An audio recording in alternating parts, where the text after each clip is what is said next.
Channel 1, yes, and we are live on LinkedIn and Facebook.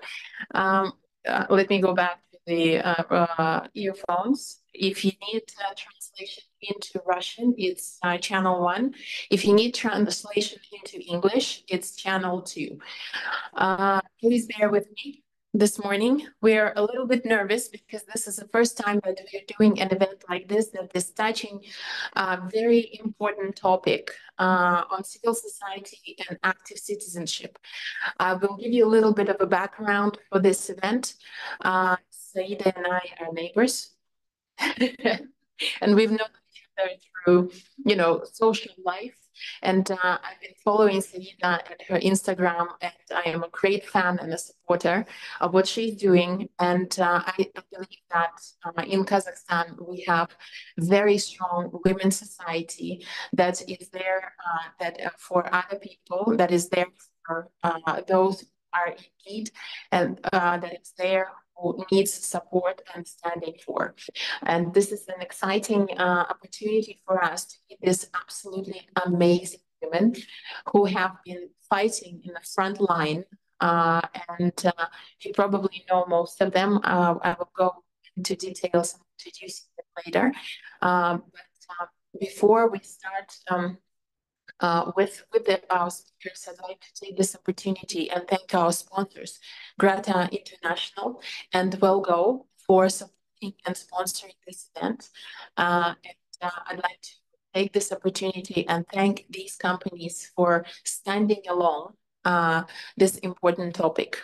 So thank you, Maria. Maria is the General Manager of Logistics Kazakhstan. She's here.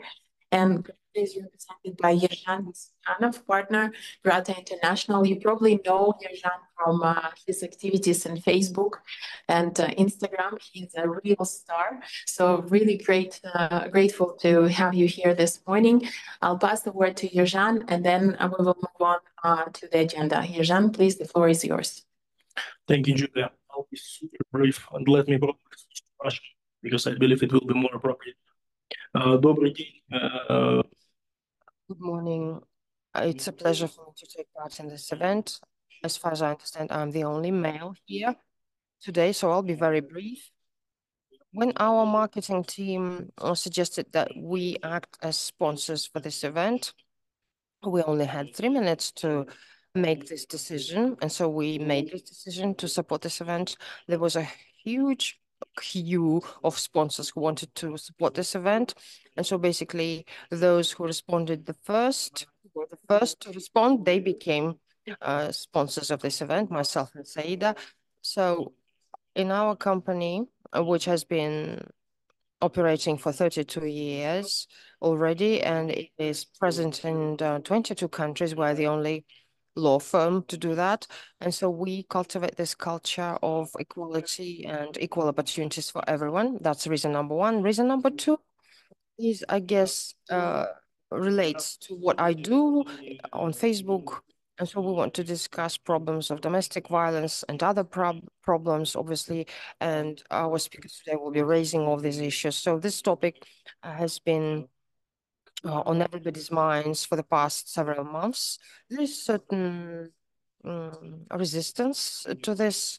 There are some wild initiatives that are covered by mass media, and such professional platforms as this one will play a very important role in raising awareness about this problem. This is exactly the reason we are recording this event, and we are broadcasting it on LinkedIn to touch the CEOs, top executives, and the wider community. And also we are broadcasting it on Facebook to touch our government officials and show that human rights are an important point in where our country stands, including investment attractiveness. And EUROBAK is about promoting and supporting Kazakhstan as an attractive investment destination. So once again, I'd like to thank Grata for your full-on support, and also for being with us this morning. Now, if we move to the agenda, I'd like to touch on the points that we will be discussing. And these are progress and milestones in addressing domestic violence through legislative changes with statistics, international experience considered when drafting the law on domestic violence in Kazakhstan, the key articles representing major milestones, and impact made on rule of law in Kazakhstan. This is also something that we as an association over the years, as far as I remember, and Aida over there, our translator this morning, was organizing very first events even before I joined EUROBAK. She remembers that we stand on rule of law, and we believe that this is one of the key points for the investment attractiveness of Kazakhstan. So allow me to introduce our speakers, and the introduction will be quite lengthy and impressive, because, as I said, these women are absolute miracles, I believe, and what they do and the power and the strength that they demonstrate is something that is changing the landscape of rule of law in Kazakhstan, as we can, Saida says. So I will start with Saida Taukeleva. Do I pronounce that right? That's right, thank you. Independent Director of SK Pharmacy, Chairman of SPOE Eurasia, member of the Legal Chamber Adilzanger, Head of Public Control and Monitoring non-governmental organization, and volunteer at YaAlmatinets. If you see Kulibaeva Street right now, this is Saida doing. We have magnolias growing, 21 magnolias, and not only. Yes. Our next speaker will be Khalida Azhigulova, lawyer, PhD in law from University of Lancaster, UK, Master of Law from the University of Oxford, UK, independent director at the Board of Directors of the Economic Research Institute under the Ministry of National Economy of the Republic of Kazakhstan, member of the expert councils under the Commissioner of Human Rights in Kazakhstan, the Constitutional Court of Kazakhstan, and the National Elections Committee, UN International Consultant on Protection and Investigation of Sexual Exploitation, Abuse, and Harassment, OSCE International Expert on Women's Political Leadership Research, expert in ESG,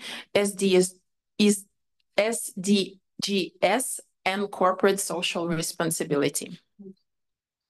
Aliya Amarova, a prominent lawyer defending the rights of women and children in Kazakhstan, who represented Saltanat Nukenova's family in a criminal case. We all know and remember that one, unfortunate case, and has also served as an attorney in other high-profile cases related in the protection of women's and children's rights.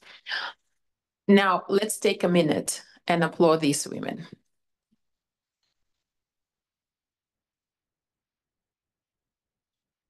Thank you, Saida. And ladies, the floor is yours. Добрый день всем.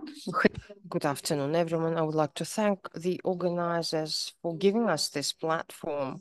I'm happy to see everyone, all women who are not indifferent, who are passionate about the issues at hand. I'm very happy to see Yerzhan joining us. Obviously, we're all lawyers, and also we are graduates of the same university. So thank you. So first of all, I would like to congratulate everyone. This past Sunday, the law was finally adopted. On that law, everyone worked for more than 5 years. We fought this law. And so my presentation today will focus on the background, on the history behind this law, and what obstacles we overcame, and what work was done by parliament members, by lawyers, by everyone involved. So first of all, I would like to say the following. Our main law, which is the Constitution, more specifically Article 17, contains the most important idea, which is no one should be subjected to torture, violence, or other cruel or degrading treatment or punishment. And starting from 1997, assault and battery and minor bodily harm were recognized as crimes under the Criminal Code of Kazakhstan. In 2004, decriminalization took place, and Article 105, 106 became assault and battery. In 2011, decriminalization moved over to Article 105, which previously was minor bodily harm. In 2014, the new criminal code criminalized assault and battery and minor bodily harm, more specifically Articles 108, 109. And in 2017, the law was adopted on the 3rd of July, which again decriminalized assault and battery and minor bodily harm. So over that period, a lot of difficult work was done. All sorts of working groups and activists took part in this work, and everybody was trying to prove that they were right. And in 2019, we saw what was happening in our country. A large number of victims of domestic violence we had. I worked in the non-governmental sector, focusing on various social issues, and we provided a lot of support to victims of domestic violence, which had to hide. We provided free of charge legal services to victims of domestic violence. We helped them to hide, so to speak, from their abuses. And in 2019, society couldn't stay silent anymore, and a coalition was set up which fought for criminalization of violence, domestic violence. In 2020, we were able to do the following. On the website of the Parliament of the Republic of Kazakhstan, the draft bill was made available. A working group was set up. It comprised not only all of our colleagues, but other activists, and large-scale work was launched by this working group in order to enact and adopt this bill. A lot of work was done by analysts and legal experts, and in 2020, we had this huge wave of anti-gender campaign. There was a lot of hate in social media, and there was a separate group opposing the law that criminalized domestic violence, and they were opposed to the adoption of such law. And in 2020, even a rally was held that wasn't sanctioned. And so all this, the government was scared by all this, so to speak. And in 2021, for some reason, they decided to repeal this law, to withdraw this bill. And those who opposed this law, they were pro-Russian campaigns that were run in social media, in Telegram. Lots of Telegram channels were opened, and these people were financed. When we analyzed these people, we saw that up to 20 lawyers actually provided legal assistance to these people as to how to submit applications and things like that. And so that group then became the anti-vaxxers group. And so the group of lawyers that consulted them, we saw that those people were lawyers but not from our country because they made some mistakes. They said things like, go to municipalities and go to your governors. So from that terminology, we understood that it was different from ours. It was different from our terminology, the terminology used in our country. So why did I start by congratulating all of us on the adoption of this law? Because we work with victims of domestic violence. We protect their rights, and we see that victims of domestic violence are not only women, but they are also children and the elderly. So we shouldn't be focusing only on female victims. And recently we saw this petition submitted to the Union of Parents, and this organization was for decriminalization. Then they became anti-vaxxers. Then there were certain efforts of separatism in the north of the country, as you may remember.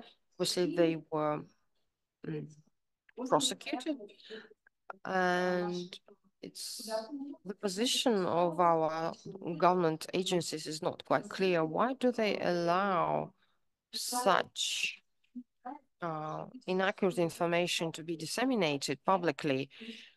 Because these people do not look properly into laws, they don't know what they're saying, and they mislead the public that way. They say that the juvenile police will be taking your kids away from you, which is not true. And I think in that respect, our government should take stricter measures so as to not allow this public disinformation in mass media. Let's move on to the next slide. Here you will see domestic violence statistics. This is the outcome of decriminalization. This is what happened when our government withdrew the law. Here you will see minor bodily harm for assault and battery before July 2017. You see the numbers before July 2017, and then after Article 73, which we had in the Administrative Code. So you will see the numbers. These are not just numbers, those are people's lives, their health, their well-being, the well-being of our children. And obviously all this means that those are very serious consequences and implications. Then we had a huge increase in the number of administrative offenses in households. Again, please take a look at the numbers and figures here.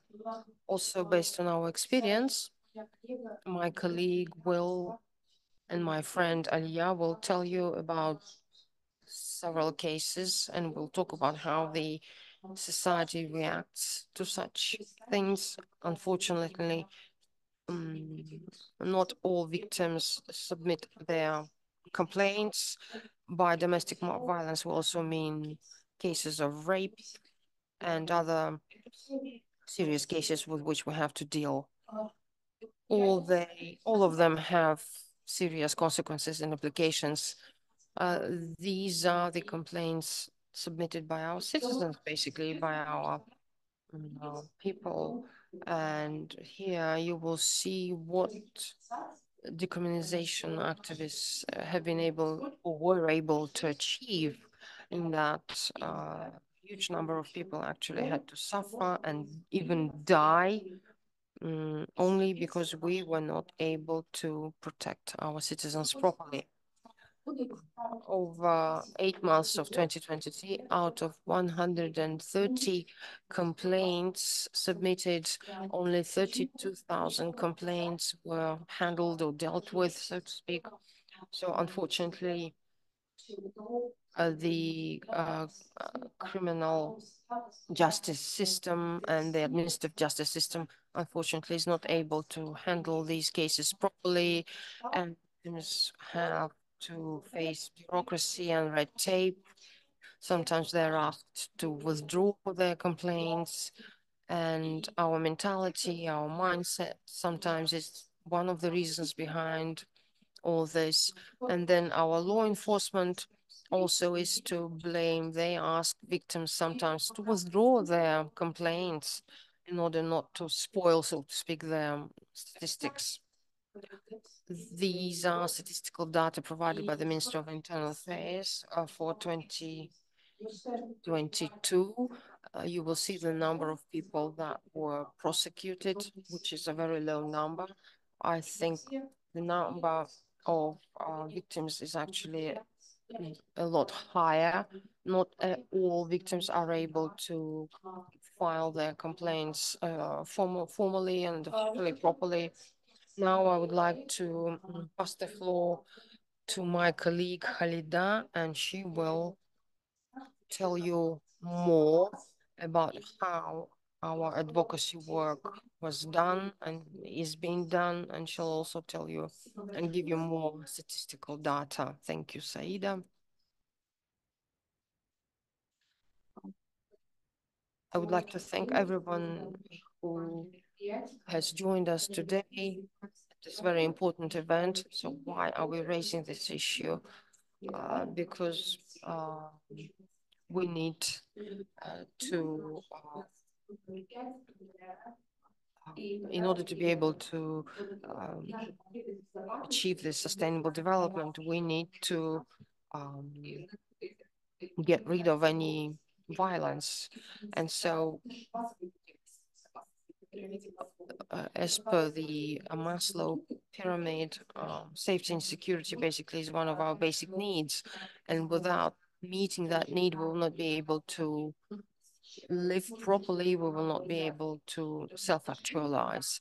Unfortunately, when people experience fear of violence, they cannot think of anything else. And so if we have this situation in our country, can you imagine how many successful women and men actually will lose only because we have not been able to resolve this problem? For me, as a researcher, as a lawyer, it's very important to ensure that we have a very safe environment in our country. I am a parent also. I have 2 kids. And hopefully this will be my contribution to the future well-being of our society, where everyone will be living without any fear. I returned to Kazakhstan 5 years ago from the UK, and I started dealing with this issue of violence, domestic violence immediately, and I rely on best practices of Western countries. So what I like about European law, I'm sure you have heard about the Istanbul Convention, which is the European Council Convention. It fights domestic violence, and they say that in every country there should be an authorized agency responsible for eradicating violence against women and everybody else. Before the adoption of this law, we didn't have such a body in Kazakhstan, and also it's important that we have interagency coordination. So what do we have here? Domestic violence for a long time was not a very attractive topic, and many government agencies didn't want to be responsible for resolving this issue. For example, as for prosecution, the Ministry of Internal Affairs was responsible for that, but unfortunately there was no prevention work done by this ministry and other ministries. Also, what I find attractive in European law is how easy you can have, for example, a restraining order issued. If we take Georgia as an example, there they even have bracelets. If it's an aggressor, if it was they were prosecuted. When they get released, they have to wear these bracelets. And for example, this abuser, if he gets closer to his victim, this bracelet will sort of make a signal. And also there is another practice, rehabilitation of survivors and aggressors. As you know, we do have crisis centers, but they're very few. There is a shortage of these centers, but nobody works or worked with aggressors. Nobody tried to look at the root problem and what we had in real life. For example, we have a woman that was beaten, crying children. So they do what? They do the following. They take away the aggressor for 3 hours, and the victim has to go somewhere with her kids where nobody cared, and nobody cares, unfortunately, and nobody cares where she will be looking for protection. Will she go to a crisis center or will she go to her relatives? Nobody cared. And so if she was lucky enough to find to get to one of the crisis centers. Unfortunately, in Kazakhstan, crisis centers are more like prisons. In Kazakhstan, we have different crisis centers in Kazakhstan, obviously, and in some of them, women feel even more stressed. They are forced to work in those crisis centers. They get up at 6 a.m. and sometimes they get abuse. So we have a lot of questions that need to be addressed here. So when this woman returns home, her aggressor was prosecuted, but not very heavily. And then she finds that her husband has a mistress. So she returns home, she sees her husband with his mistress, and they say to her, go away. Also, if while these women are at the crisis centers, their men sometimes re-register their immovable property. And international practice, best practices say that we need to initiate or to introduce criminal prosecution, criminal liability. And the Saida has said minor bodily harm was part of the administrative code. And so what was the punishment, so to speak? The court basically issued a written order. And so if it happened for the second time, offenders were arrested for 15 days. And then if it happens again, for 25 days. Sometimes it was even 2 days, not 15 days. And penalties were not valid. And very often women themselves had to pay these penalties for their husbands' abuses. Sometimes they even took out loans in order to be able to pay these penalties. And so basically it was just a simple court order, or they were imprisoned for 15 days. Also, there is this best practice in Ukraine. In 2017, they adopted their law. What I like in Ukraine is that the police have the right to prohibit the aggressor, to ban the aggressor from staying or residing in the same house for up to 10 days. Also, the aggressor has to go to the police once every 10 days. And if they violate this ban, they can be imprisoned for up to 2 years. Our police don't have this right to ban the aggressor from staying and residing in the same house with the victim, even if that house belongs to the aggressor. So here, this is similar to the following. When the police takes away the driver's vehicle, if the driver is drunk, or intoxicated, the police obviously takes away the vehicle from that driver, and the policeman doesn't care how this drunk driver will get home. The driver still has the right, the property right to his vehicle, but that way. So we have the similar principle here. He will be imprisoned for up to 10 days, and that way the woman, the victim, doesn't have to leave home searching for a crisis center. Also, in Ukraine, the court has the right to force the aggressor to undergo mandatory counseling. Also, in Ukraine, they have a rehabilitation system for child victims. This is something that is ignored quite often by our government agencies. They think that only those people who were bitten are victims, but children are also victims because they are heavily traumatized by violence. Also in Ukraine, they have a public database of convicted aggressors. Sometimes older sisters and brothers can be younger siblings. Also,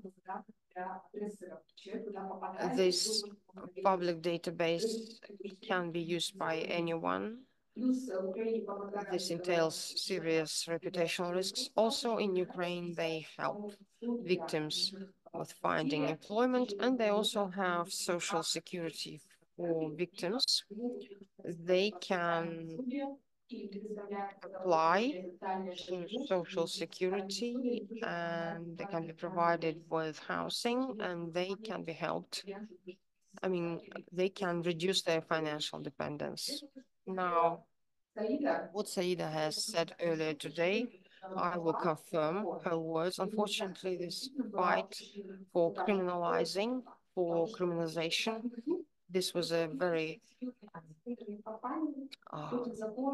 heavy fight. I myself was part of the working group in 2020 group under the Majlis, and we worked on the draft law, and we did a great job, and it was adopted during the first reading, and in October they were supposed to have the second reading, and then in 2022 suddenly some people appeared. They said that they were lawyers, and they started this cyberbullying campaign against members of the parliament, activists, experts, including myself, for supporting this draft law. What did they do? They used the same strategies that we used back in 2019 in the Russian Federation. In 2019, a similar law was reviewed by the Duma in the Russian Federation, and it was blocked and was put on hold. Unfortunately, we saw how this pro-Russian rhetoric was used. They called us fascists, although in Kazakhstan we don't use such words. They also called us enemies of the people. The majority of the people actually in our country were repressed. Almost in every family we have people who were shot or who were illegally imprisoned for being enemies of the people. And so when we saw all that, we of course couldn't ignore all this, and we conducted our own investigations. But unfortunately, this campaign was financed quite significantly and funded quite seriously, and it looks like it was done from the neighboring country. Here you will see the Minister of Internal Affairs. He invited representatives of these anti-gender groups to attend meetings with him in 2020. They were activists, experts, and lawyers like us. We said that we need to criminalize domestic violence, but there was another group which were against that. And so they took advantage of the situation, and they said, Khalida, you are saying we need to criminalize domestic violence. And they say, we don't need to criminalize domestic violence. And so they basically just used this stalling tactic. And unfortunately, this anti-gender campaign led to the following. It became more intense, and as Saida has said rightly, rallies started to take place in Temirtau, in Turkestan, in Astana, and in other regions. Women with multiple kids took part in those rallies, and these mothers were told the following story. You have many kids, and you cannot provide each kid with 15 square meters of housing. So your kids will be taken away from you.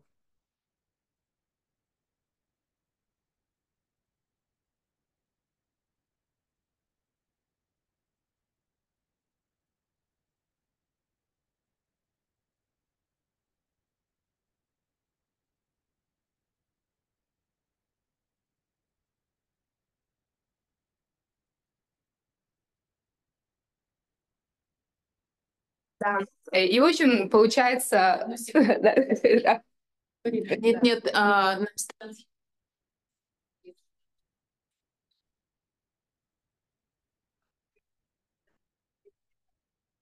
Да.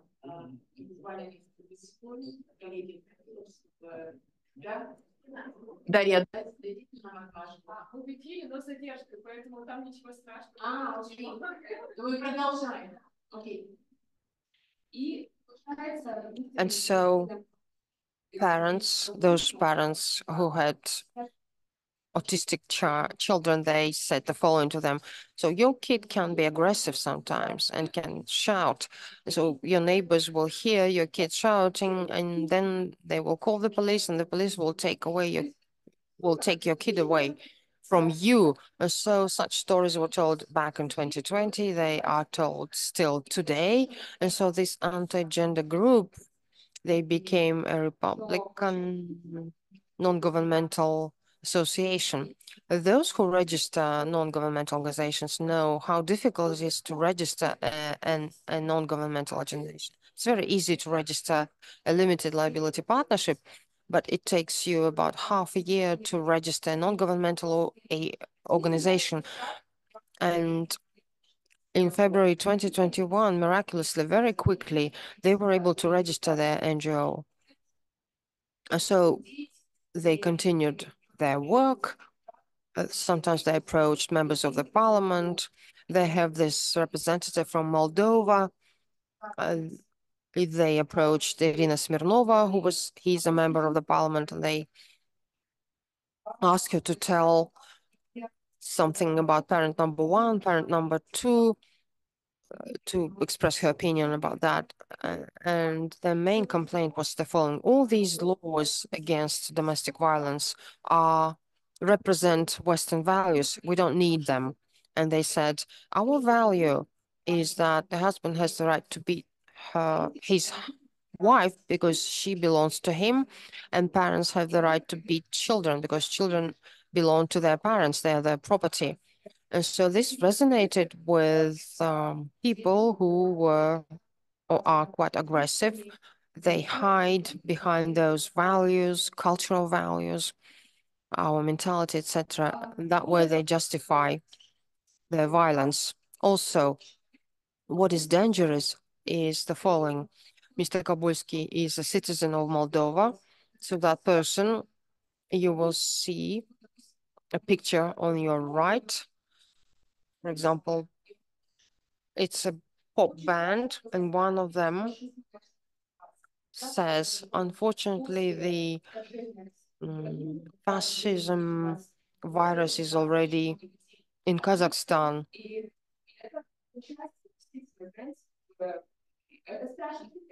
And it's quite scary. And as Saida has rightly said, such information sometimes makes us think about how these people are able to do such things in the territory of our country. But we won. Ultimately, we won. These people were not able to block the law for the second time. Unfortunately, the murder of Sultanat Nukenova became this trigger, which led to this huge wave of discontent among the population. And we knew that these multiple cases of domestic violence led finally to a murder. Thanks to the support of international organizations, international mass media, finally this political will was expressed.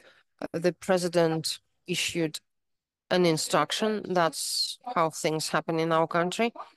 So the president actually spoke 5 times, addressed the nation for 5 times, and he mentioned the fact that domestic violence needs to be criminalized. But the ministry said it doesn't make sense. But finally, in February 2023, in 2024, the parliament approved the draft law criminalizing domestic violence. The Senate did that in April, but unfortunately those anti-gender activists tried to sabotage the draft law. Even when the law was enacted and adopted, cyberbullying against us activists still takes place. Rahim, Ragbek, they are accused of having some kind of romantic relationships. Saida's account was blocked. About me, they say that I was paid $20 million for this. Also, they started saying that I am also trying to bribe members of the jury, in that case against Bishimbayev. So this is what we've been able to do so far. Assault and battery. Before the law was adopted for assault and battery, we only had a warning that was issued, or 10 days of arrest, or a fine, a penalty up to 200 MCIs, public work up to 200 hours, up to 50 days of arrest. For minor bodily harm, previously we had only a warning or 15 days of arrest. Now we have a fine up to 1,000 MCIs, which is quite significant, public work of up to 600 hours, or restriction of freedom, or imprisonment up to 2 years. We asked for less, actually, but the Ministry of Internal Affairs decided to support us. And so they said, no, let's have imprisonment of up to 2 years. But we asked for 50 days, actually. Now, also we have mandatory counseling that can be ordered by a court. It can be also, the court can order that an aggressor must not reside in the same house with a survivor, with a victim, for 30 days. So these are all best progressive practices that Ukraine has and other countries have. So now allow me to pass the floor over to Aliya. Thank you, Khalida. First of all, we'd like to thank EUROBAK and everyone who has joined us at this important event. Indeed, quite recently, the long-awaited law was finally adopted. The Sultanate law was finally adopted and enacted.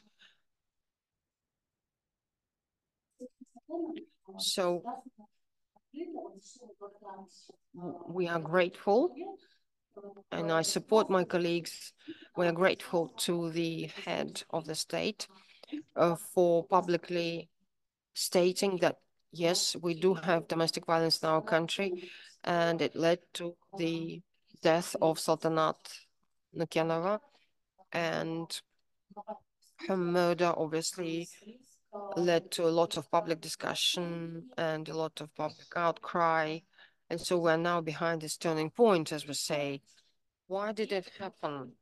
Why do we have this case?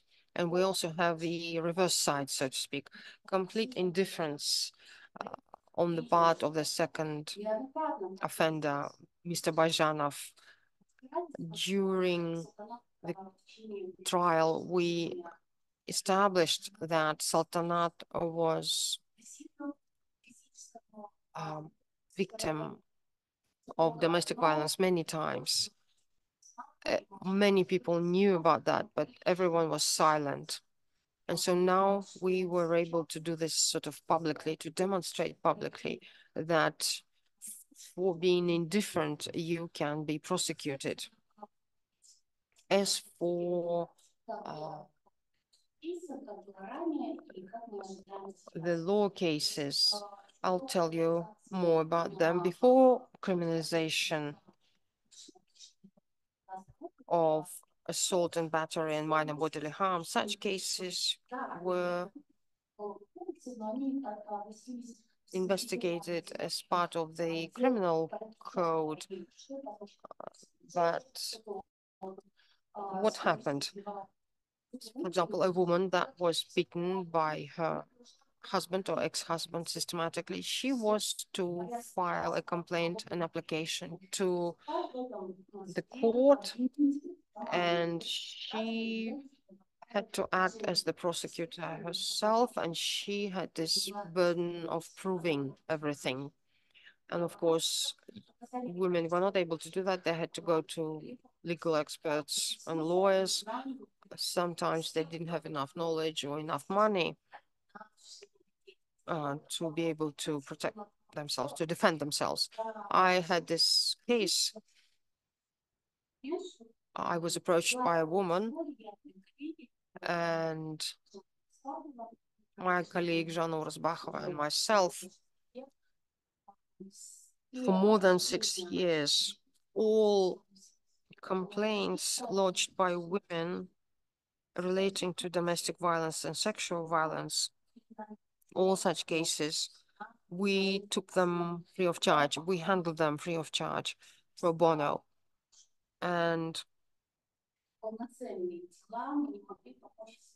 we were not able to help all women, obviously.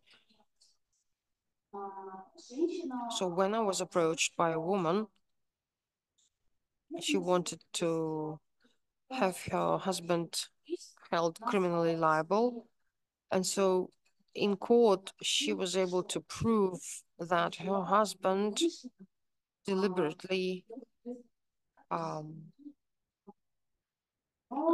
beats her, and she's the victim of minor bodily harm. And this is the only case that was successful in my experience, because in all other cases, women were not able to defend themselves. When assault and battery was decriminalized, and it became part of the administrative code, women felt helpless. So to prove that your husband beats you systematically, a woman had to undergo a forensic expertise.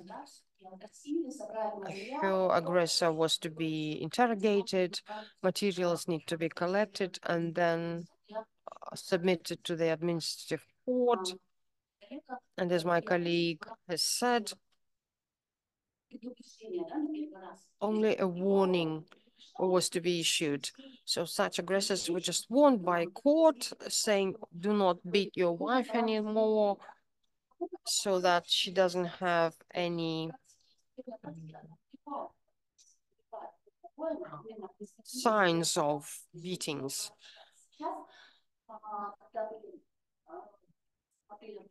On the 15th of April, amendments were made to certain legislative acts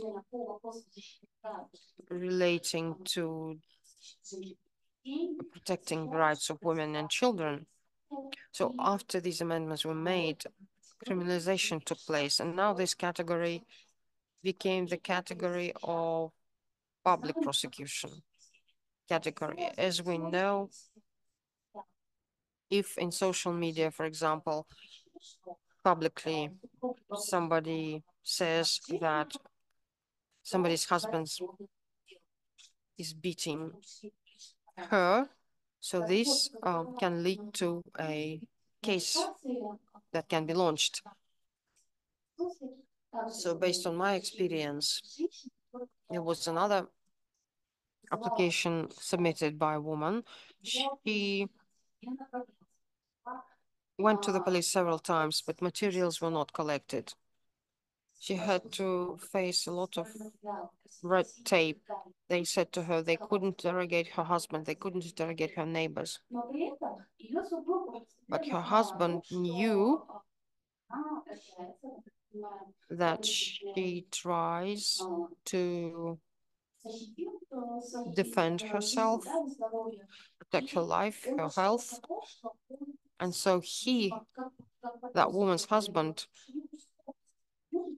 said that the policeman said, beat her, but beat her that way that she doesn't have any bruises.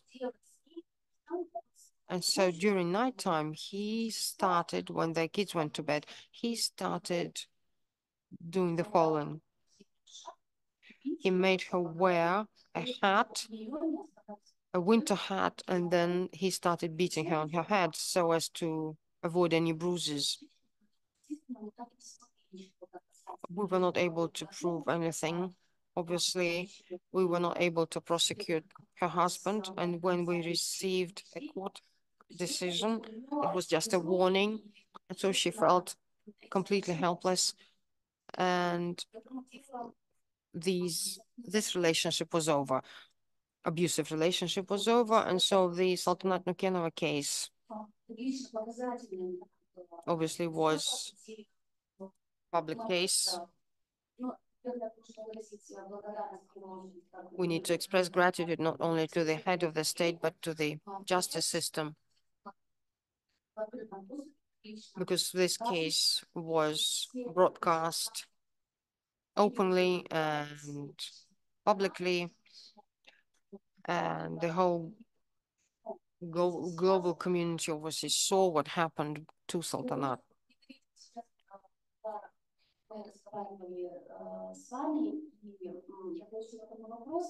I was asked by some of you the following: how quickly will these amendments be adopted?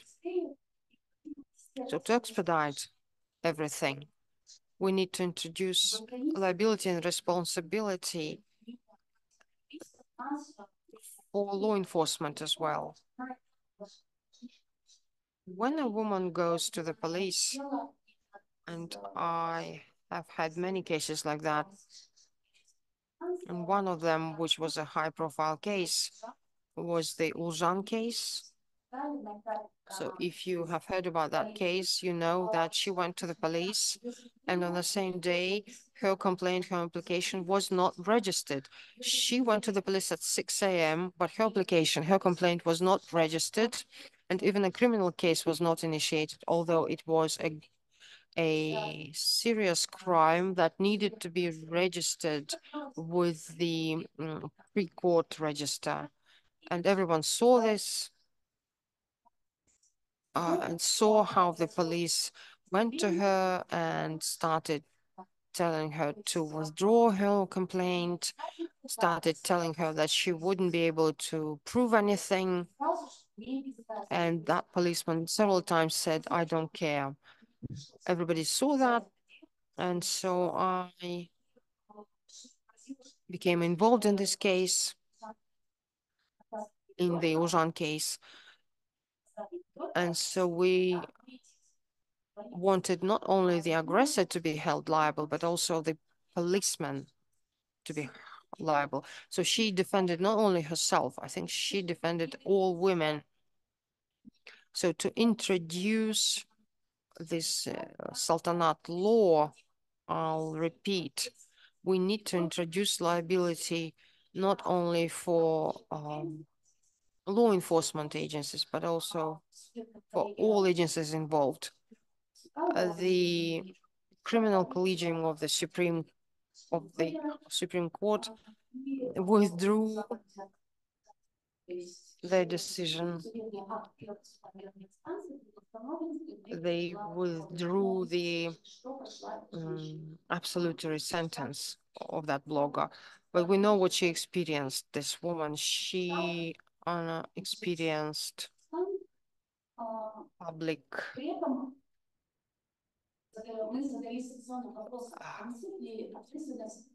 reprehension. But the question is, will the judges be held responsible? Those who issued this sentence, because representatives of the judicial system are not held liable for such acts. So we think that this liability needs to be introduced. And so Elina's case was also a high-profile case. Everybody talked about that case in social media. All proof was there, all evidence was there. And the prosecutor decided to conduct a pretrial investigation, saying that the investigative body did not provide it with sufficient evidence and proof. It said that statements by the victim were not sufficient, but we went to the high-level prosecutor, and this case was finally sent to the court, and finally a sentence was issued. A guilty verdict was issued. So we're very happy to say that now women are able to defend themselves against domestic violence. Also, we have the Karina Mamash case now. She is the wife of one of the diplomats. She said that for many years she had been victim of domestic violence. Yesterday, I read in social media about a sister being beaten by her husband for 8 years. So on this past Sunday,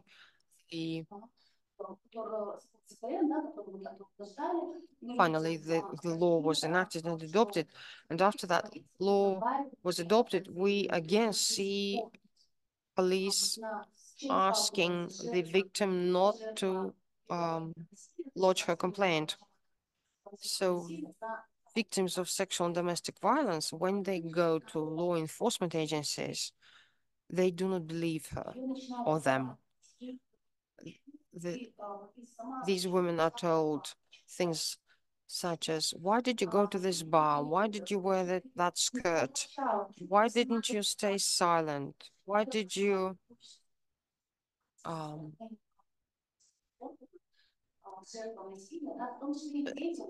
behave like that? So children also are victims of violence. I have 2 cases right now involving children, 2 cases. One case involves an underage girl. She was adopted by someone who committed acts of sexual violence against her over a period of 2 years. And another case involves a teenager. He had an argument with somebody else at school, and he was bullied first, and then he was beaten.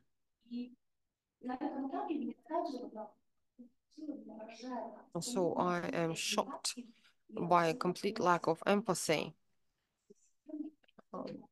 from law enforcement agencies, more specifically from the supervisory agency. And the head of state always says that one of the priorities is the protection of rights of children, underage children. And so I'm invited to take part in a meeting in Astana, where supervisory bodies will also be present. So as for the underaged,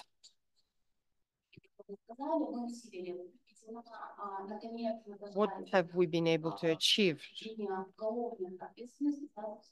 Finally, sexual harassment is now criminalized, involving children under the age of 16. We have seen many times how men approach underage children sexually, so to speak, but they were not held criminally liable. Now, finally, we have this criminal liability. for such crimes. Also, finally, administrative liability is now introduced for bullying children or minors. We know sometimes teenagers can get quite aggressive and they can be involved in bullying. Last year, I had this criminal case, which was a high-profile case. A mother in social media posted a message saying that her kid was a victim of protracted bullying and harassment.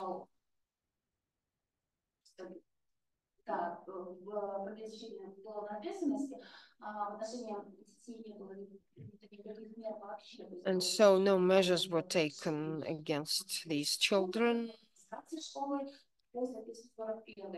Article 141, under that article, the administration of the school was held liable. So far we only have administrative liability for bullying and harassment of children at this stage.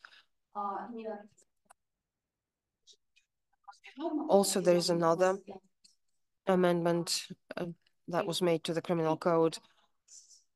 Article 187 now has specific requirements for those recognized guilty and those who are involved in bullying and harassment of minors.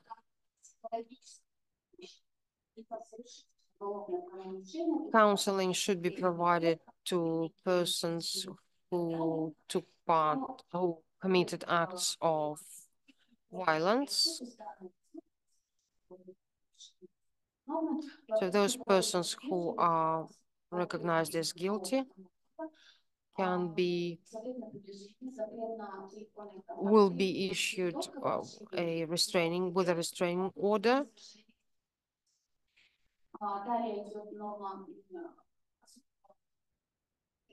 Also, there is now a ban on wearing any arms and a ban on using drugs and alcohol. I think that this is a great new amendment. So when a sentence is issued under which an aggressor is held administratively liable, for example, you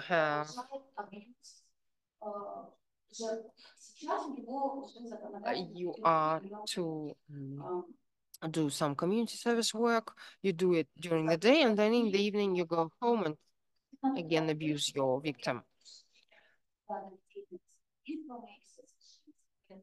So several years ago, in Astana, we had this high-profile case involving a girl. She committed suicide. So now we have tougher punishment for incitement to suicide and even for propaganda of suicide. Finally, the lawmakers introduced this amendment. Also, for any type of pedophile, for any acts involving pedophilia, offenders will be imprisoned, will receive imprisonment, a life sentence. So I'm very much hopeful that with the adoption of this law, the number of complaints and applications will go down. By the way, there is another new amendment to this law. It now obligates educational institutions to immediately react to any offenses against minors. Previously,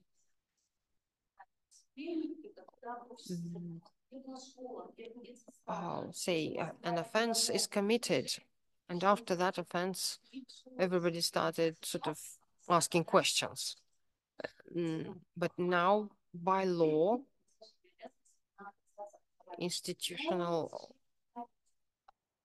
educational institutions are obligated to handle such offenses properly.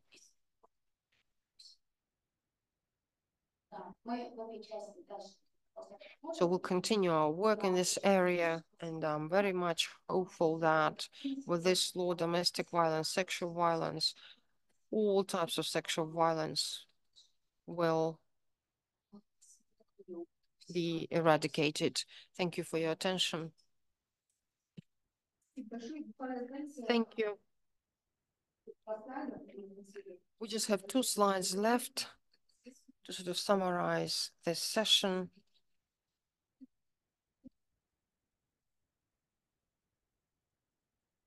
Назад, пожалуйста, можно? Ага, еще. Нет, еще. Сейчас еще. Вот смотрите, основные, значит, выводы, которые мы хотели сделать по результатам. Main conclusions that we would like to make: when there is no political will, no changes will take place. We fought for 5 years for this law, and unfortunately we saw there was so much opposition, especially from law enforcement. They didn't want any changes. Nevertheless, civil society can influence this political will. When you write your posts, when you like posts from activists, they all are important. All our social media are monitored by the government. They allocate a lot of money on these efforts. Also, another conclusion that we have made is that only when domestic violence became a problem for our elites, only then they started looking at this problem. Because previously it was thought that domestic violence was the problem of the poor. So poor people didn't have proper houses, they got drunk and they started beating each other. But now elites see that their daughters can become victims of such crimes committed by influential people's sons. And so they decided finally to sort of criminalize this. And also the attention that was paid by the international community, it also played a huge role. All that impacts the international reputation of our country, and in our government, they care about the international reputation because it has a lot to do with investment attractiveness. And obviously, if investors see that human rights are not violated in our country, more investors will come here. So further steps. Now we have this prohibition of harassment in the workplace and in public places. We would like to introduce this prohibition of harassment in the workplace and public places. I also think that stalking and harassment generally should be prohibited. It is a huge problem because ex-boyfriends, ex-husbands can stalk their former ex-partners and send death threats, and the police does nothing. Even this text saying "I will kill you" is not viewed by the police as a real death threat. They say when they start killing you, then call us. Also, we are promoting criminal liability and punishment for forced marriage. Underage girls are forced to get married. Also, we would like to introduce criminal liability and punishment for religious marriages with minors without official registration. Thank you for your attention. Let's move on to our second session, and then we'll take questions from the audience. Yes, colleagues, we have our second part. This is social activism in civil society. And I've known Saida as someone who works in this area. And so we want Saida to tell us what she does, why she does this work. Я вообще волонтерю. I have been a volunteer since 2015. I lived for 13 years in Georgia. I'm joined today by my daughter. And so our family always took part in various charity work. We were brought up, we were raised that way, and that's why I think that families play a huge role in this. There is this volunteer organization called YaAlmatinets. When I was preparing these slides yesterday, I suddenly realized how much work actually we have done. And we have been taking part in all these cases, actually. This rape case involving Ulzhan, actually, all these acts took place in those bars along the Nazarbayev Street. They sell drugs in those bars. And we've been fighting this for a long time. We met with Atomikian. We listened to the business community because they started accusing us of violating the rights of restaurant owners. But in those bars, all sorts of offenses were committed.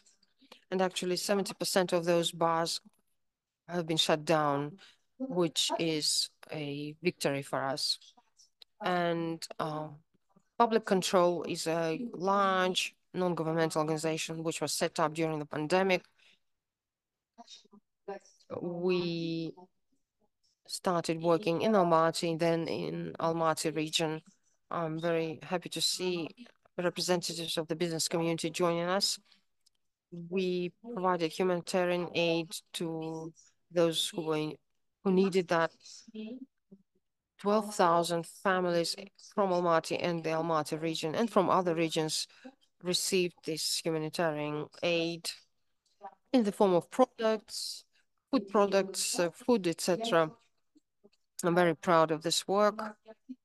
And when people say that our civic society is not active, actually, that's not true. The business community is also involved in this. I know that EUROBAK members, actually, EFES is one of your members. And so that company helped us with delivering these foods to these families. At the beginning of the pandemic, we all faced this problem of shortages of drugs, pharmaceuticals. Hospitals ran out of medicines, as you may remember, and that was a problem faced by every family during that period. And since I'm a lawyer and activist, together with the anti-corruption agency, we started this work, and we monitored all warehouses, hospitals. We looked into why we had this shortage of medicines, which resulted in a high number of deaths and which impacted negatively the well-being of our citizens. So this NGO of ours is a large organization now. We are present in all regions. And we have construction workers, members of the parliament, journalists, lawyers, our kids, everyone is involved. And now we work also on problems relating to the environment, and we also work on social issues. We provide legal services.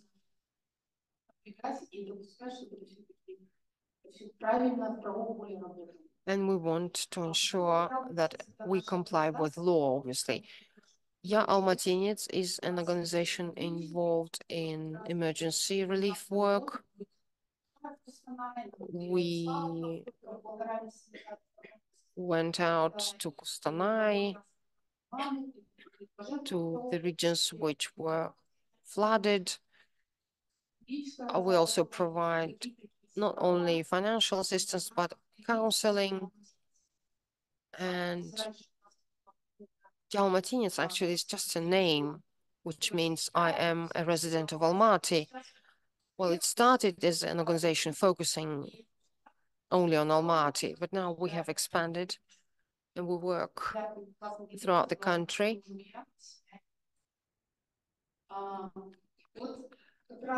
So I would like to say a few words about the Citizen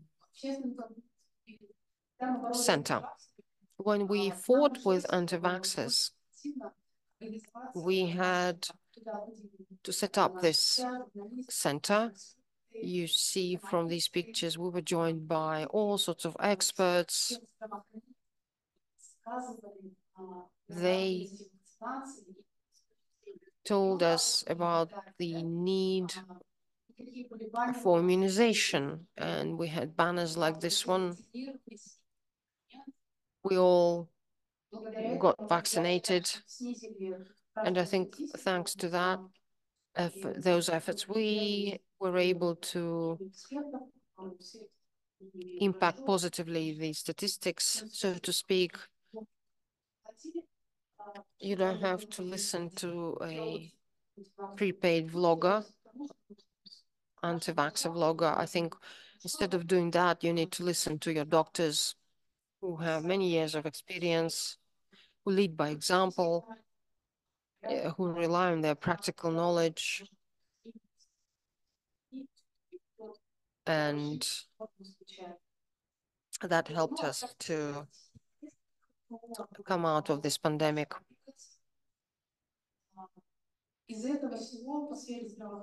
As for healthcare, I now am the chairperson of the Union of Patient Organizations. Any diagnosis has its own problems. There are all sorts of diseases, such as diabetes, etc., and we have problems with medicines. And so I decided to unite all these organizations so that in this legal sphere we were able to initiate this dialogue with the government. And we want to ensure that the rights of our patients are prioritized by the Ministry of Health and Ministry of Labor and other ministries.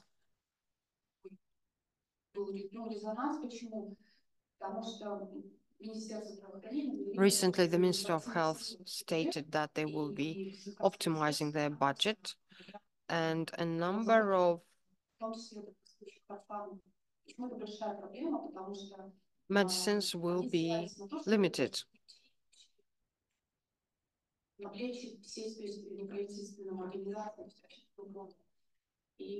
And so we asked the minister, we actually wrote to the head of the state openly, how can a non-governmental organization buy medicines that cost more than $1 million?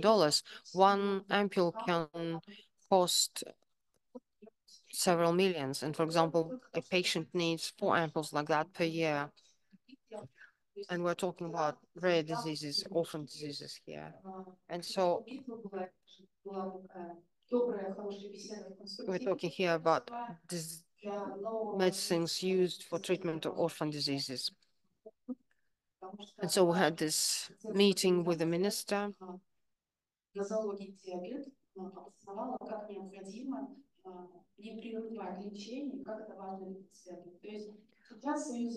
Now the union does the following work. We are fighting for constitutional rights of our citizens relating to healthcare. Thank you very much. Overall, I wanted to say that our society is actually quite a healthy one.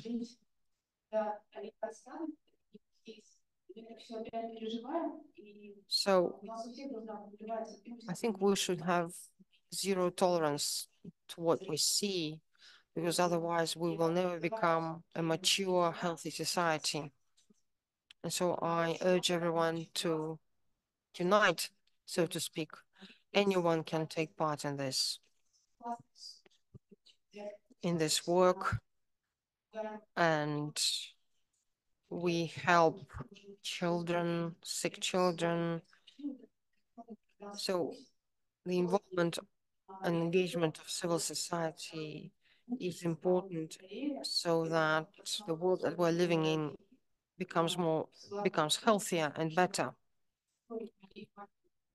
And hopefully you will see what work is being done.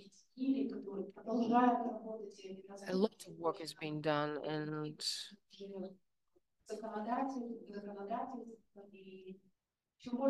we've been able even to impact legislation. I would like to thank everyone for taking part in our session today. Thank you. Thank you so much indeed. I think we need to give another round of applause to each of our participants for the contribution they have made and for their personal involvement and engagement. Of course, this requires a lot of energy. Sometimes it's not even quite safe, actually, to be involved in such work. But you are writing the new history of Kazakhstan, so we would like to express our immense gratitude to you for your work. I'm sure that your names will be written in the history of our country. Thank you.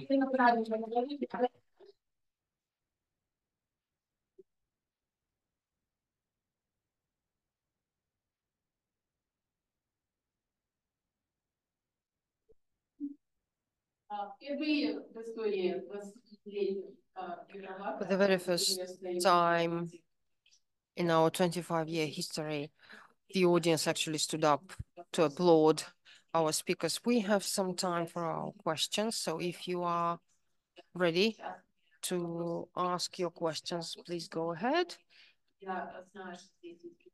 I know that we're joined by representatives of companies and organizations who can definitely make decisions and interesting conclusions for themselves as relating to how you can help and assist and become more engaged and involved in the life of our society. Roshan, I would like to say, first of all, Saida, Khalida, Aliya, girls, you are so strong, you are so beautiful.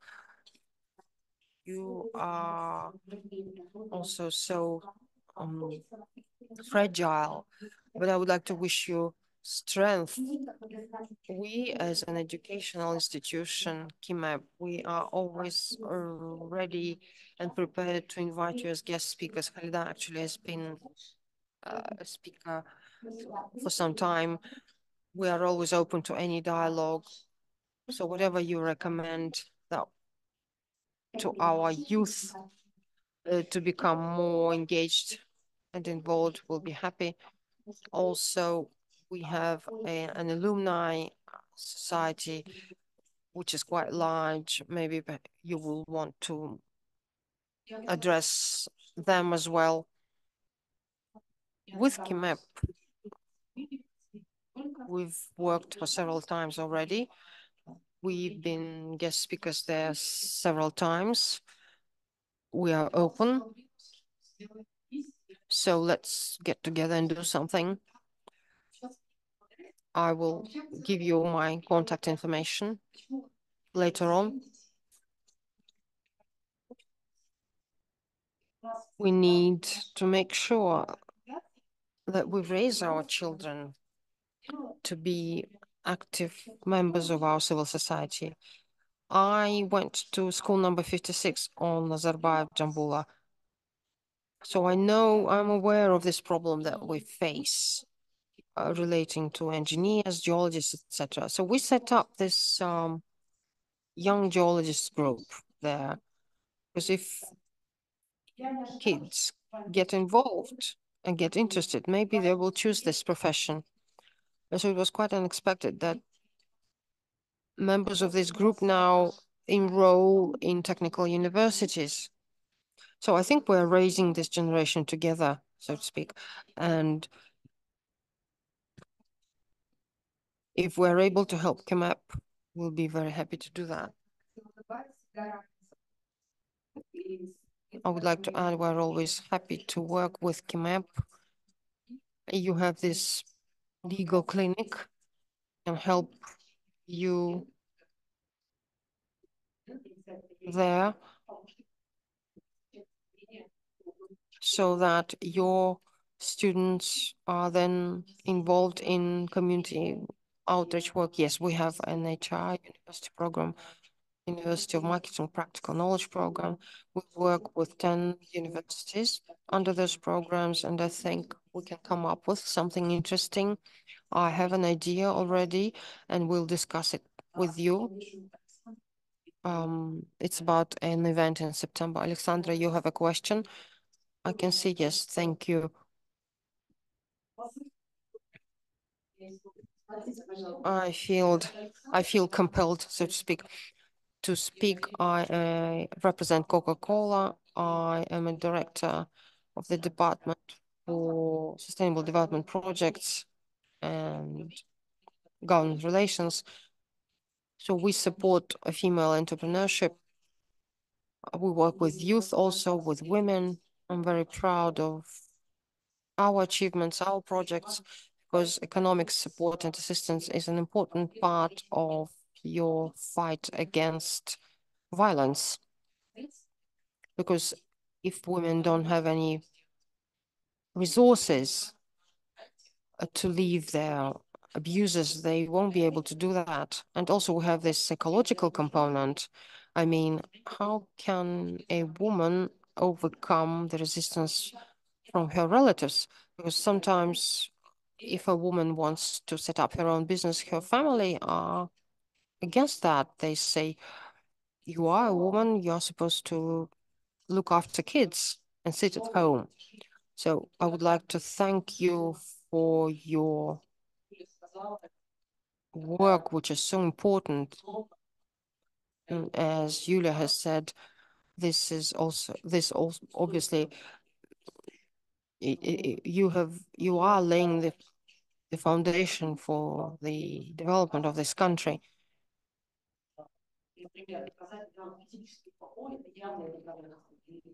When we have assault and battery, obviously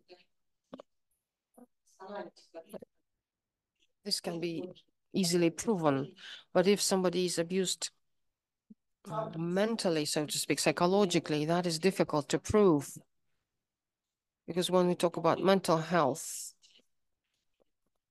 I mean, if we're talking about bodily harm, we have specific signs, but when we talk about mental health harm, it's also an important topic. Domestic violence, they say, is a problem of the poor, but that is not so. When you work in the corporate sector, you see a large number of successful women in high positions, so to speak. And I actually made this conclusion whereby almost each and every successful woman, behind her, there is a story of abuse. I have colleagues, people that I know, practically each and every woman has a story of abuse. And this is very sad, and women are afraid of talking about things like that. Today, excluding the members of EUROBAK, you will see that we have a few seats empty. Women are afraid of talking about such things, and then men are afraid of attending such events. Yerzhan is a hero in that sense. Thank you for being here. Because I see in you our male community, so to speak, and I hope that our male community is as wise and as clever as you. I think if you just invite them, they will come. The fact that I'm alone here is just a coincidence. I have a lot of people in my company who completely support what you're saying. When I said women are afraid, I meant that we have so many stereotypes relating to the family. We think that women are responsible for the well-being of families, and if a woman is abused, she's to blame for that. But in actual fact, in our society, I think we need to change this view of the family. Because this "till death do us part" is something that is outdated.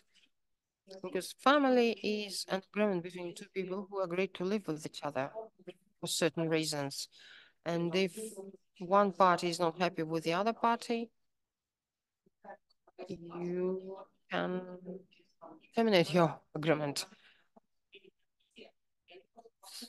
Sometimes two spouses just stop understanding each other or stop sort of developing.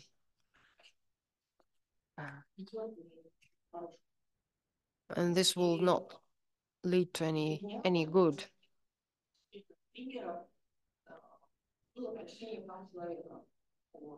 And so when I read the UN's Charter on Human Rights,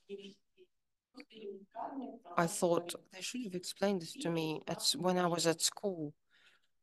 The right to respect, and no one has the right to shout at you, to abuse you, let alone touch you somewhere inappropriately in public transport. We need to talk about things like that. And then economic well-being. When a woman has this economic cushion, as we say, financial cushion, she will be able to protect herself, to defend herself. Lena actually sitting next to you. She is from the Kazakhstan International School, Astana Almaty. I see that she is writing something down. I am actually a member of the board of directors of the school, and I think we'll generate lots of idea after this event. Obviously, this is a private school, but nevertheless, I think the UN's Charter on Human Rights is a great idea. With kids, with first graders, I mean, when they graduate the first 4 grades, actually, we talk about United Nations Sustainable Development Goals. We discuss them with our kids and what each goal means. So kids, children need to be aware of these things.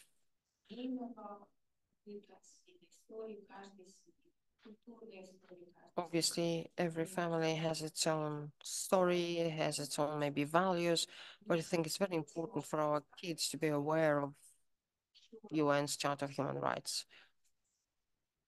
I would like to thank all of you once again. It resonates with me so much. It resonates with the community, with the country, with the world. We are raising global citizens so that our graduates are members not just of their own community, they're members of other communities. They leave the country, they then return, and they bring a lot of useful knowledge. Thank you once again.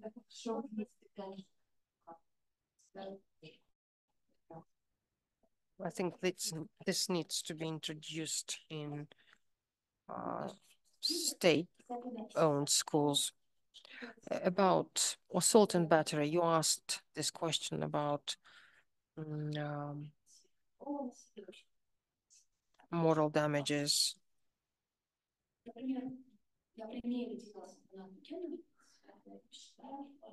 Let's take the Sultanate Taukeleva case. Bishimbayev was prosecuted under Article 110, which actually relates to assault, battery, bodily harm.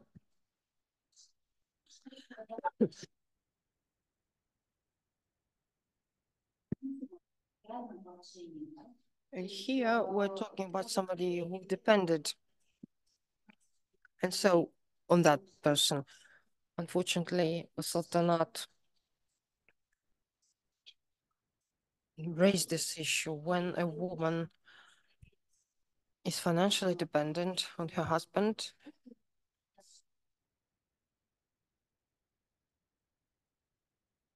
So during her marriage, Sultanate became a victim of violence many times. But before this tragic case, nobody cared, so to speak. So now about this article, now this article will be used properly, and women need to be aware of this. We need to raise awareness. And this trial became a very public one, and hopefully everyone will make their own conclusions. As for psychological damage, emotional damages, we're not ready to talk about, unless it touches you personally, you will not care. For example, if we take the Uzan case, she filed this complaint against someone who used a knife against her in her own house. So what psychological damage she had, can you imagine? And she gets traumatized many times when she returns home. And her lawsuit is for 15 million tenge. But what did we see in social media? One of the famous bloggers who positions himself as a journalist completely falsified this information and said that Uljan was blackmailing, or she was extorting 15 million tenge. So why did the Sultanate Nukelova's family, they didn't file a lawsuit against psychological damage? Our society is not ready for that. Everybody would say, oh, they need money. So when we get together,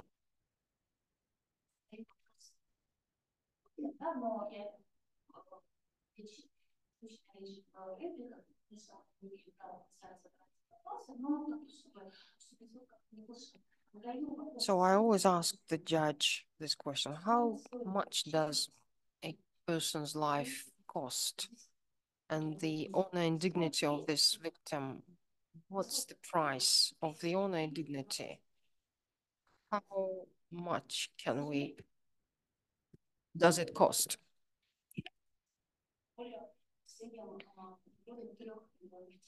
But not more than 3 million tenge is usually ordered by the court to pay.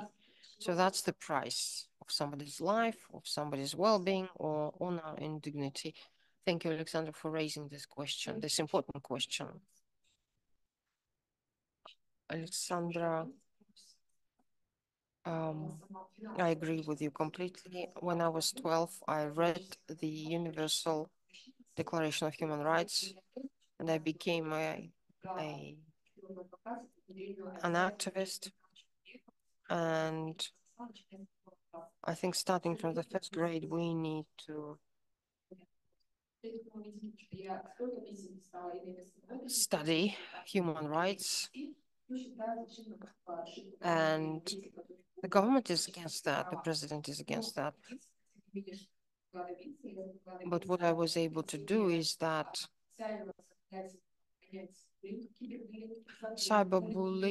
bullying and bullying, those terms were introduced thanks to my efforts. And then this administrative liability was also introduced. Also, thanks to my advocacy work, the Ministry of Education now obligates all schools to have anti-bullying policies, behavior codes, etc. And in the UK, actually, I faced this for the very first time. I came across this. And so, thanks to my advocacy work, it took 4 years, by the way, I was able to make them introduce all these provisions. So we're fighting actively against bullying. We have run out of time, but we still have 2 questions. My name is Natalia. I'm the president of the International Women's Club in Almaty. Thank you for this invitation.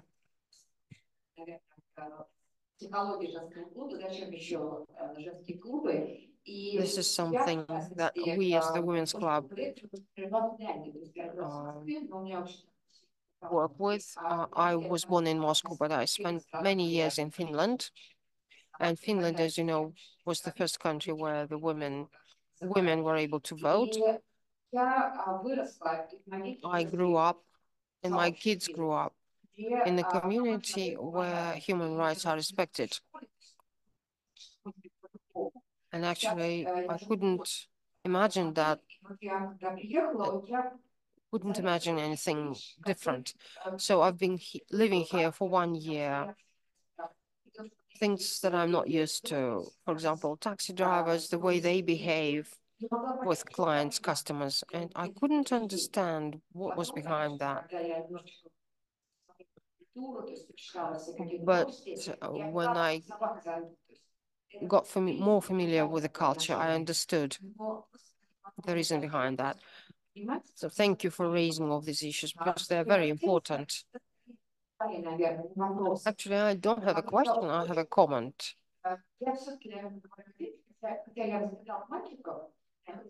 I have 3 sons, but since myself I'm obviously a female, I do understand how vulnerable they are when growing up. I was also told not to wear short skirts when I was a girl. So it's very important to educate girls. I mean, they need to understand this balance. I mean, when something wrong is happening, they need to be aware of that. I interviewed several girls, actually. So imagine you are 15, you're not a girl anymore. In some cultures, you are almost a grown woman. And so why does someone have the right to say something to you?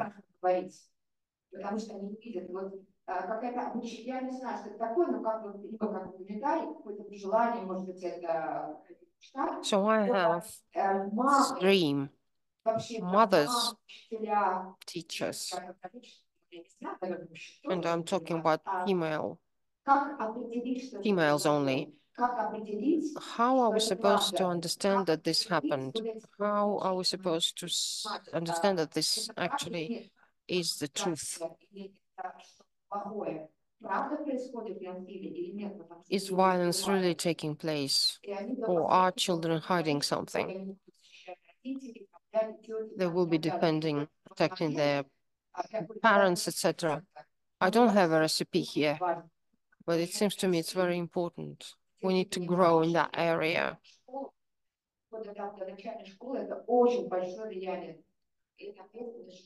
I think this is the responsibility of schools. This should not be the responsibility of the government. Thank you very much. I don't know whether my comment is relevant, but it seems to me that we do need to take preliminary measures before violence is actually committed. Thank you. I would like to sum up briefly what you have said.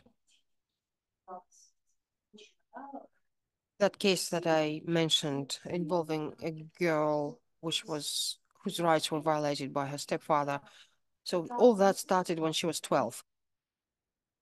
And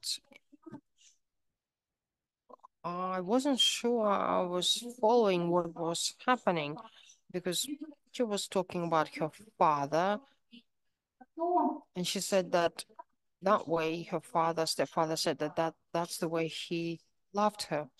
But then she started to understand that something wrong was happening.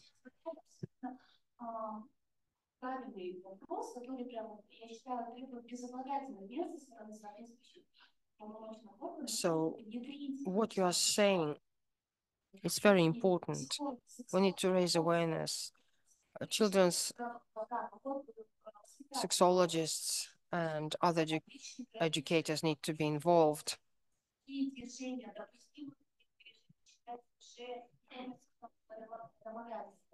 As to how we're supposed to understand whether this is sexual harassment or not. For example, a girl says he's touching me. And we need to listen to her and believe her. That way we'll be able to prevent. I can share my recommendation with you. A pediatrician said to me, doctors must not touch children, and you need to teach your kids to, I mean, if your mom is happy with your doctor touching your kid, then this should happen. And so this doctor said, unless I get your permission, only then will I be able to touch examine your kid. So you need to explain this to kids. And I think pediatricians also need to be involved in this.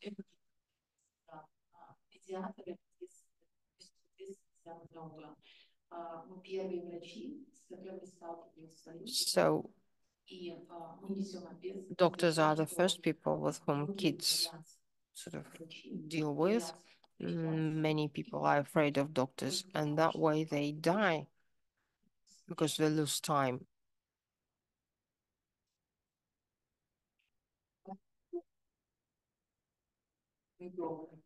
And so you need to teach your kids.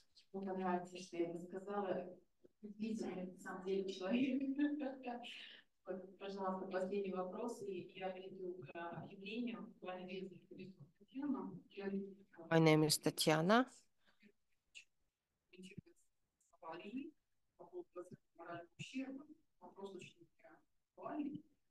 I would like to raise the issue of psychological damage. And why aren't our courts not ready to handle such cases? You see, we don't have a methodology for evaluating psychological damages. And in courts, we have those evaluation experts who are not properly qualified to evaluate emotional and psychological damage. But the evaluation community, the legal community need to get together and they need to develop this methodology so that we can approve it may be legally, so that we have standards for evaluation of psychological damage and emotional damages or pain and suffering.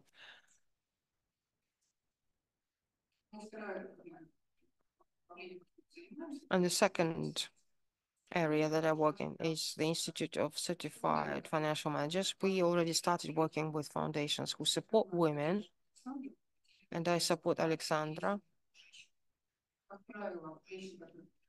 Women who become victims of abuse, then obviously they're not always self-sufficient and successful. The majority of them don't have any qualifications, or even if they had some qualifications, they stayed at home for many years and they lost them. So we help and assist such women. We can train such women. For example, we do it free of charge. We can provide accounting training. We are a small commercial organization, but we still are able to provide training to women. So those of you who are interested, please, we'll be happy to work with you. Thank you so much. I think we can have so many initiatives sort of stemming out of this event. Dear participants, I would like to thank everyone who has taken part in our event today, everyone who watched us on LinkedIn, Facebook. Once again, I would like to thank our sponsors, Grata International and Wellgo, for being with us today, taking part in this event and supporting us. My colleague Zhenya says that I need to share with you our program for professional development of women. We call it the mentorship program. And they were joined by great leaders and mentors. So anyone who wants to join our mentorship program, please, you can talk to Evgenia. And if you want to become our mentee, this can be done as well. We will be able to connect you as a mentee with your mentor.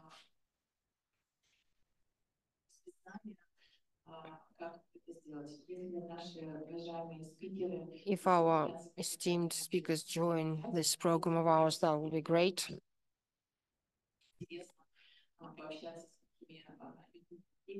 I think many will be interested in communicating with you, maybe once a month or 2 times a month, so that you can share your experience and knowledge with them.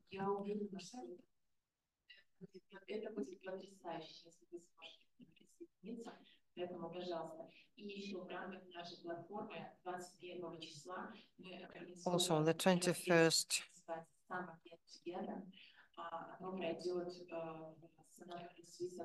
the get-together event will be held at the Swiss Hotel Alatau, and we're happy to invite our speakers to join us at this event.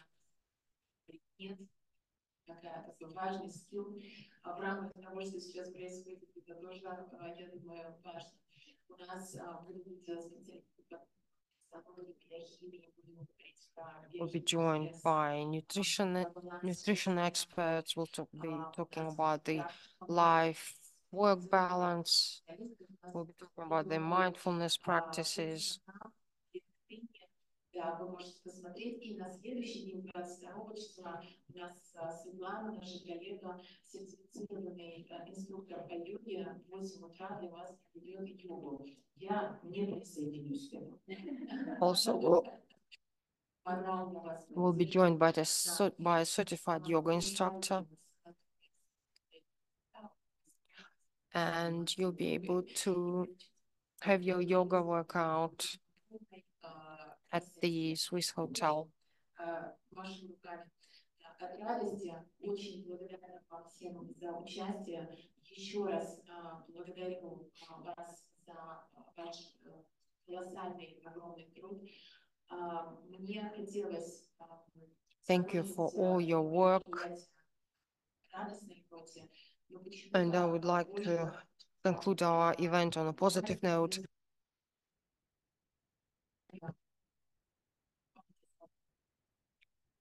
But I would like to urge everyone to take this minute of silence in memory of Sultanat and all other victims.